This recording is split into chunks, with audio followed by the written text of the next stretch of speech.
Hello everyone, welcome back to evidyarthi.in. मैं हूँ Mitali and now let's begin with the next part of our chapter number 12 sound. ठीक है, शुरुआत करें और साथ ही साथ मुझे बता दो भाई कैसे हो आप सब लोग और कितना इंटरेस्टिंग लग रहा है ये चैप्टर. ऑल्दो थोड़ा सा पार्ट हमने इसका कवर अप कर लिया है, कुछ बेसिक चीज़ें भी सीखी हैं, इसका इंट्रोडक्शन भी लिया है, तो भाई अब आपका फर्ज बनता है कि मुझे भी बताएं कैसा लग रहा है आपको चैप्टर. ठीक है ना, चलिए स्टार्ट करते हैं आज के कॉन्सेप्ट के साथ. तो अभी हम लोग के पास क्या रह गया है, we have done the bell jar experiment. तो लास्ट हमने जो कवर अप किया था that was the bell jar experiment, जिसमें हम लोगों ने सीखा कि किस तरीके से साउंड प्रोड्यूस होती है और प्रोड्यूस होने के साथ साथ it's a very important thing कि साउंड प्रोड्यूस कहाँ पर हो रही है. दैट मीन्स मीडियम, साउंड को ट्रैवल करने के लिए, हम तक पहुँचने के लिए, हमें सुनाई देने के लिए उसका एक मीडियम बहुत ज़रूरी है. ठीक है ना, जैसे कि इस वक्त हम लोग बात कर रहे हैं, so there must be a medium जिसके थ्रू ये ट्रैवल कर पा रही है. ठीक है, ये हमने पढ़ा. अब बात आती है कि साउंड वेव्स क्योंकि इंट्रोड्यूस हो गई हैं, हमें पता है साउंड एक एनर्जी के साथ साथ एक वेव यानी कि डिस्टर्बेंस भी कहलाई जाती है. बिकॉज जब भी मैंने ये सबसे पहले स्टार्ट किया था पॉइंट, तभी मैंने आपको एक बात समझा दी थी that if I talk about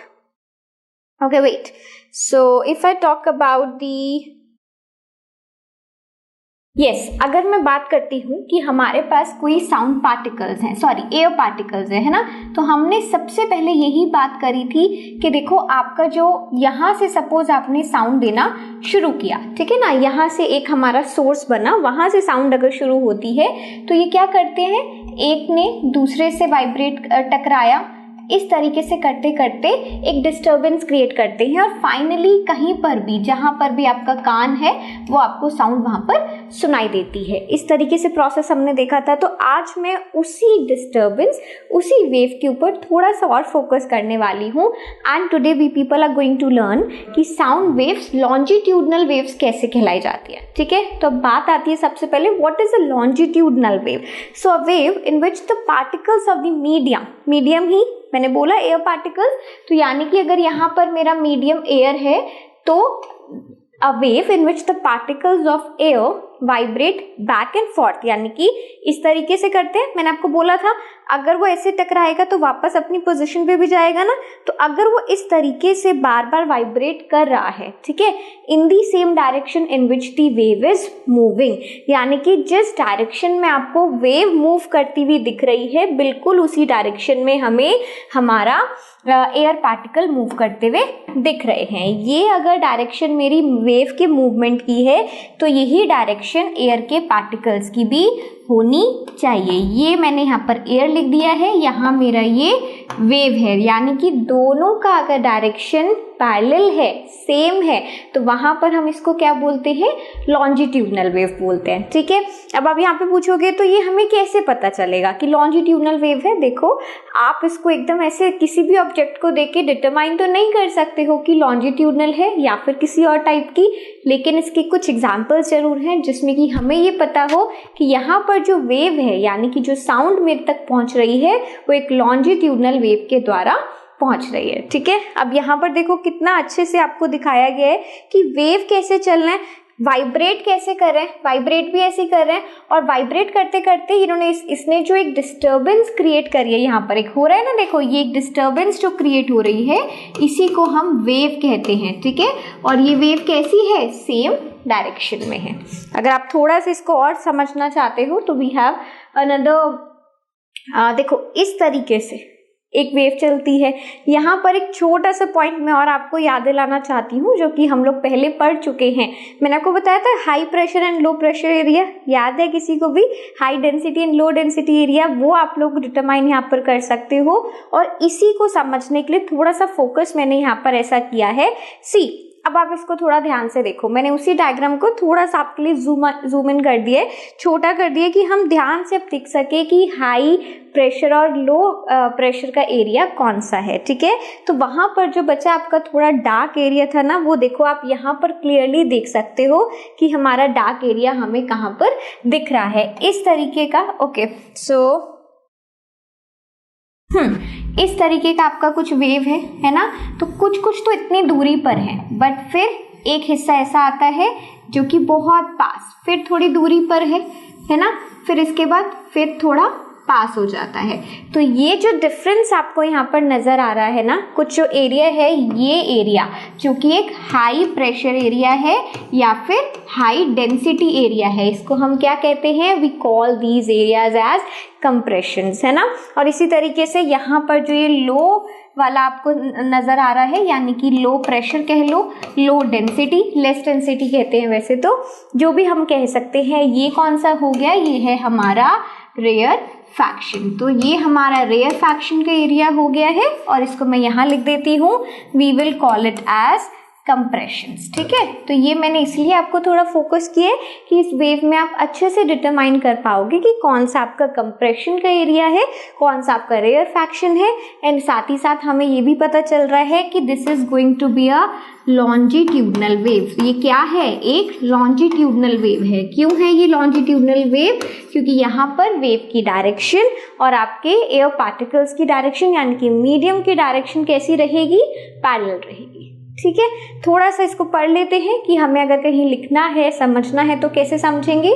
तो particles do not move from one place to another, ये तो हम सभी जानते हैं कि पार्टिकल्स कभी अपने आप में मूव नहीं करते हैं, बल्कि वो एक दूसरे को धक्का देते हैं और करते करते एक डिस्टर्बेंस क्रिएट हो जाती है। बट दे सिंपली ऑसिलेट, वो क्या करते हैं, टू एंड फ्रो, बस ये ऑसिलेट करते रहते हैं, वाइब्रेट करते रहते हैं। ठीक है ना।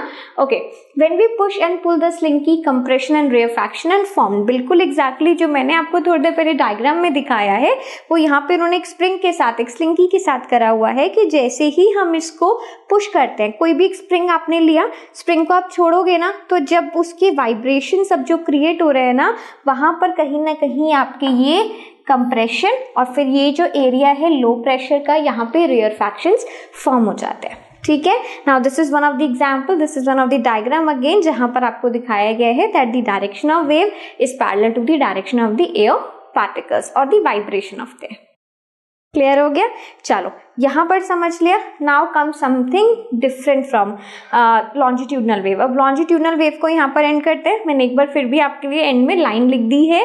We have also drawn the diagram. कहीं पर अगर आपको रिप्रेजेंट करना हो लॉन्जिट्यूडनल वेव को, तो हम इस तरीके से इसको रिप्रेजेंट करेंगे। ठीक है, अब बात आती है, we have another kind of wave which is one end of a slinky is moved up and down rapidly whose another end is fixed. Suppose आपने एक स्प्रिंग लिया, ठीक है, ये मेरे पास एक स्प्रिंग है, इसका जो एक एंड है ये मैंने पकड़ा हुआ है और इसका जो दूसरा एंड है वो ऐसे मूव कर रहा है।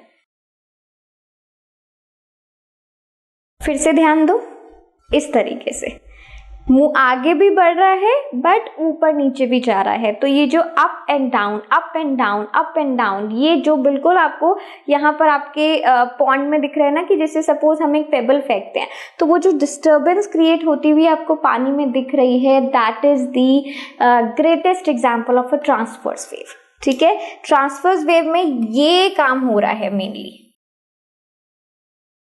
यानी कि वेव इस तरीके से ट्रैवल करेगी लेकिन पार्टिकल्स ऊपर नीचे ऊपर नीचे ऊपर नीचे ट्रैवल करते हैं। ठीक है, अब इससे पहले हमने लॉन्जिट्यूडनल पढ़ा, लॉन्जिट्यूडनल के एग्जांपल्स हम लोग को शेयर करना रह गए, तो मैं एक बार यहाँ पर लिख देती हूँ। लॉन्जिट्यूडनल वेव की अगर मैं एग्जांपल्स की बात करूँ, आप में से कौन है जो मुझे बता सकता है? देखो, सबसे पहले तो बात आती है आपकी खुद की साउंड वेव, मेरी आवाज आप तक पहुंचना, आपकी आवाज मेरे तक पहुंचना, यही सबसे बड़ी साउंड वेव है और this is one of the longitudinal wave. ठीक है, तो सबसे पहले तो आपका लॉन्जिट्यूडनल वेव हो गया और साथ ही साथ अगर मैं बात करती हूँ आपके अल्ट्रासाउंड्स की, ठीक है, तो अल्ट्रासाउंड में जो हम लोग वेव्स पढ़ते हैं या फिर जो हम पढ़ने वाले हैं वो भी कैसी हो जाएगी? लॉन्जिट्यूडनल वेव हो जाएगी। तो ये तो हमारे दो इसके एग्जाम्पल्स हो गए। अब इसका एक एग्जाम्पल हमें ये मिला है कि when you throw a pebble in the water, in pond, in a river और व्हाटएवर, ठीक है, जिस भी वाटर बॉडी में आप फेंकते हो, तो वहां पर जो डिस्टर्बेंस क्रिएट होती है, this disturbance basically is your transverse wave. Transverse wave में क्या होता है? यहाँ पर direction of the vibrating particles and direction of the wave is perpendicular to each other. क्या एंगल आपको यहाँ पर दिख रहा है? अगर मैं बोलती हूँ कि मेरे वेव पार्टिकल की डायरेक्शन ये है और मेरे जो वाइब्रेशन हो रहा है ना, जो इस तरीके से वाइब्रेशन हो रहा है, वेव अगर ऐसे चल रहा है but vibration is up and down, तो यहाँ पर क्या हो जाएगा कि परपेंडिकुलर डायरेक्शन ये वेव का डायग्राम बनता है, बेसिकली कॉन्सेप्ट है, ठीक है, कि अगर यहाँ पर हम बोलते हैं कि वेव इस डायरेक्शन में है तो वाइब्रेशन इस डायरेक्शन में हो रही है, that means perpendicular to each other. Clear हो गया? चलो थोड़ा सा और समझते हैं ट्रांसवर्स वेव के बारे में। तो ट्रांसवर्स वेव बहुत प्यारे तरीके से आपको यहाँ पर इस फिगर में दिया हुआ है कि जैसे ही वाइब्रेशन होता है तो देखो वेव तो आगे मूव कर रहा है, बट द थिंग इज कि vibratory particles are going up and down, up and down, up and down, इस तरीके से होता है। तो जब भी हम ओशन वेव्स को देखते हैं, और या फिर आप कह सकते हो ये पानी वाला एग्जाम्पल जो मैंने लिया है, आई थिंक पी वेव्स तो लॉन्जिट्यूडनल होता है, so that is different, but ये टाइप के जो waves, light waves are the greatest example, electromagnetic waves, ठीक है, इलेक्ट्रोमैग्नेटिक वेव्स हो गए, लाइट वेव्स हो गए, they all are transverse wave, यानी कि वहां पर आपका वेव अगर आगे चल रहा है तो आपका जो वाइब्रेटरी पार्टिकल है वो अप एंड डाउन होता है, दैट मीन्स एक परपेंडिकुलर डायरेक्शन क्रिएट करता है, ठीक है। सो अगर मैं इसकी एक बार डेफिनेशन देखती हूँ, is the one in which the individual particle of the medium, कोई भी मीडियम यहाँ पर हो सकता है, be it air, be it water, be it solid, move about their mean position in a direction perpendicular to the direction of wave propagation, यानी कि wave की जो डायरेक्शन है और वाइब्रेटरी पार्टिकल्स की जो डायरेक्शन है वो कैसी रहेगी, परपेंडिकुलर।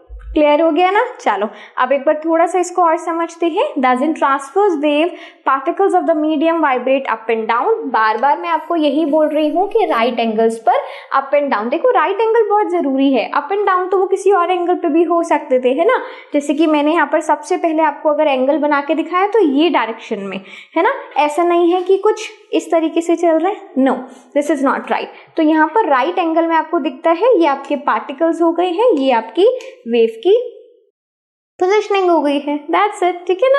तो ये हमारे ट्रांसवर्स वेव हो गई है। अब इसी की तरीके से we have concluded this thing, light waves are the transverse wave. Light waves क्या होती हैं? ट्रांसवर्स वेव होती हैं, बट साथ ही साथ they also do not need a material for propagation. Light waves के साथ क्या है कि वो वैक्यूम जैसे किसी मीडियम में भी ट्रैवल कर जाएंगी, यानी कि लाइट हमें वैक्यूम में भी दिख जाती है, ठीक है। तो लाइट वेव्स और साउंड वेव्स में बहुत ही बारीक रीजन है, बहुत ही इंपॉर्टेंट रीजन है कि लाइट वेव्स को कोई भी मीडियम नहीं चाहिए प्रोपोगेट करने के लिए। पर दूसरा डिफरेंस उनके बीच में क्या है कि लाइट वेव्स ट्रांसवर्स वेव होती हैं, यानी कि वेव अगर मेरी इस डायरेक्शन मूव कर रही है तो जो पार्टिकल्स होंगे वो अप एंड डाउन शो करेंगे, ठीक है ना, तो वो परपेंडिकुलर होंगे to the direction of the wave propagation, जो कि मैंने पहले डेफिनेशन में यहाँ पर लिखा हुआ था, ठीक है। और ये एग्जाम्पल है हमारे लाइट वेव का। लाइट वेव के साथ मैं और भी एग्जाम्पल्स लिख देती हूँ इसके। We have electromagnetic waves also, ठीक है ना। ओशन वेव्स जो होती हैं वो भी हमारी, देखिए वैसे तो जब भी सी में वेव्स अगर देखी जाती हैं तो वो कहीं ना कहीं लॉन्जिट्यूडनल भी होती हैं, ओशन मतलब और ट्रांसवर्स भी होती हैं, ठीक है, दोनों टाइप की होती हैं। बट स्टिल ट्रांसवर्स वेव, जब भी हम पेबल फेंकते हैं और एक डिस्टर्बेंस क्रिएट होती है पानी में, it's more over of a transverse wave example, ठीक है। और दूसरा मैं एक लिख देती हूँ इलेक्ट्रोमैग्नेटिक वेव्स। इलेक्ट्रोमैग्नेटिक वेव्स आपकी क्या होती हैं? Light waves, sorry transverse waves होती हैं, ठीक है। चलिए हो गए, इनके एग्जाम्पल्स भी हो गए हैं, कॉन्सेप्ट भी समझ लिया। So now it's time to end the session. So आज इस वाले सेशन में हमारा बस इतना ही। आई होप आप लोग को आज का लेक्चर बहुत अच्छा लगा हो, बिकॉज भी टॉपिक तो बहुत इंटरेस्टिंग थे, है ना। चलिए सो अब हम मिलते हैं नए लेक्चर के साथ, नए वीडियोस के साथ और बहुत खूब अच्छे इंटरेस्टिंग टॉपिक्स के साथ। तब तक के लिए don't go anywhere, stay tuned with us, bye bye.